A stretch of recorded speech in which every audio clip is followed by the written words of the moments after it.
हम बात करेंगे पीएल और एमपीएल के बारे में। काफ़ी लोग सवाल करते हैं कि पीएल का तो पता है क्या है, एमपीएल का क्या मतलब है, एमपीएल क्या है। बहुत बेसिक सी चीज़ है ये। अगर आपको इनके डिफरेंस का नहीं पता तो आप सोच लो कि आपका बिजनेस कहाँ जाना है। देखें, मैं कभी भी ये नहीं कहता कि सारे बिजनेस छोड़ो, अमेजोन के ऊपर आप काम करना स्टार्ट कर दो। नहीं, बिजनेस एक जैसे होते हैं, बट करने वाले के ऊपर डिपेंड करता है कि उसके पास उस बिजनेस का कितना नॉलेज है। तो जो भी आपने बिजनेस स्टार्ट करना है उसके बारे में पहले लर्न करें, जहाँ से मर्जी करें। उसके बगैर पॉसिबल नहीं है कि आप बिजनेस स्टार्ट कर पाएंगे। अगर आप स्टार्ट कर लेते हैं तो पॉसिबल नहीं है कि आप उसे कामयाब बनाएं। आप नाकाम हो जाएंगे, आपका बिजनेस मतलब डूब जाएगा, आपके गले पड़ जाएगा। इसीलिए स्टार्ट करने से पहले चीज़ों को सीखा करें।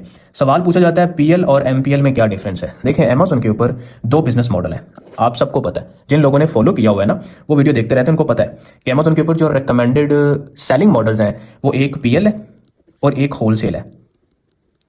दो रिकमेंडेड सेलिंग मॉडल है। प्राइवेट लेबल के अंदर हम खुद का ब्रांड बनाते हैं। पीएल का मतलब होता है प्राइवेट लेबल, तो मतलब अपना खुद का ब्रांड बनाना। होलसेल में किसी के ब्रांड को सेल करते हैं। तो सवाल पूछा जाता है पीएल और एमपीएल में क्या डिफरेंस है। देखें, ये भी प्राइवेट लेबल है, ये भी प्राइवेट लेबल है, और कुछ भी डिफरेंस नहीं है। करते क्या है कि यहां पे एम क्यों लगाया हमने। एम का मतलब होता है माइक्रो, माइक्रो प्राइवेट लेबल। मतलब ये कि एक छोटी इन्वेस्टमेंट से स्टार्ट किया हुआ प्राइवेट लेबल, कम यूनिट के साथ स्टार्ट किया हुआ प्राइवेट लेबल, उसको माइक्रो प्राइवेट लेबल बोलते हैं। या छोटी मार्केट्स में पीएल लॉन्च करना, उसको माइक्रो प्राइवेट लेबल बोलते हैं। जिसमें हमारे पास केएसए है, यूएई है, उसके बाद हमारे पास आप कनाडा यूज़ कर लो, यहाँ पे आप ऑस्ट्रेलिया की मार्केट कंसिडर कर लो, आप जर्मनी कह सकते हो, आप इटली कह सकते हो, उसके बाद आप फ्रांस की मार्केट कंसिडर कर सकते हो, स्पेन है आपके पास, उसके बाद पोलैंड है, फिर आपके पास नेदरलैंड है। मतलब इन कंट्रीज़ के अंदर या इन मार्केट्स में आप प्राइवेट लेबल लॉन्च करें तो हम उसको माइक्रो प्राइवेट लेबल बोलते हैं, क्योंकि ये सारी markets as compare to USA, UK, ये छोटी हैं। जर्मनी, हाँ जर्मनी है, बट जर्मनी में हम लैंग्वेज बैरियर की वजह से काम स्टार्ट नहीं कर पाते।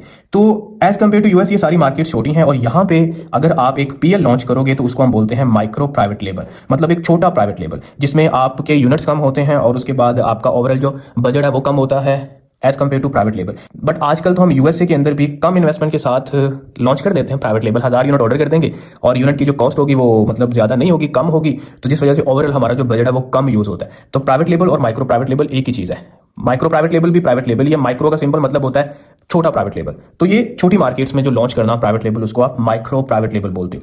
तो आपने यूई में लॉन्च करना है तो आप माइक्रो कहोगे, कि ऐसे में करना है तो micro Australia, Canada, Germany, Italy, France, Spain, Netherland, Poland. Germany as compare मतलब इनसे थोड़ी बढ़िया, बट जर्मनी में हम काम नहीं करते, रीजन लैंग्वेज बैरियर है जिस वजह से हम काम नहीं करते। बाकी यूएसए में या यूके में अगर आपने लॉन्च करना है खुद का ब्रांड तो आप उसको पीएल बोलोगे, बाकी जगहों पे भी आप पीएल बोल लो, या आप यूएसए में भी उसको माइक्रो बोल दो, कोई इशू नहीं है। बिलीव करो, बहुत सारे ऐसे लोग होते हैं यूएसए के अंदर भी वो $2500 के अंदर अपना पीएल लॉन्च कर लेते हैं, माइक्रो पीएल, मतलब एक छोटा प्राइवेट लेबल, कम यूनिट होंगे उसके, और लो कॉस्ट जो है ना, लो प्राइस प्रोडक्ट होती है बेसिकली, तो वो कर लेते हैं, $2500 के अंदर भी कर लेते हैं, तो हम उसको भी माइक्रो कंसिडर कर सकते हैं।